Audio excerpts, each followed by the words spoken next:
Hello, જય Shri Krishna, good morning. ખૂબ ફર્યા, ખૂબ એન્જોય કરી. કાલે સવારથી નીકળી ગયા હતા દ્વારકા દર્શન કરવા માટે અને નાઇટ ત્યાં રોકાણા, દ્વારકા દર્શને કર્યા અને હવે બેટ દ્વારકા જવા માટે નીકળી ગયા છે. ખૂબ બધા આમ હસતા ચહેરા સાથે એન્જોય સાથે જાગી ગયા છે.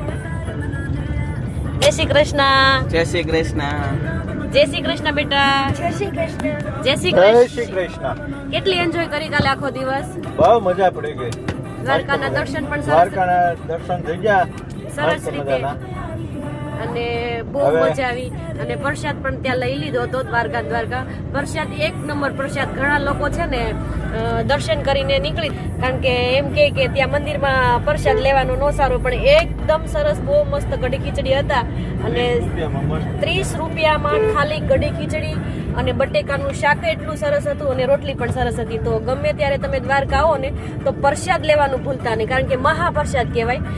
દ્વારકા આવીને લેવો ખૂબ જરૂરી છે. તો ચોક્કસથી બધા લેજો. અમને તો બહુ મજા આવી. તો થેન્ક યુ બધાને. આવજો.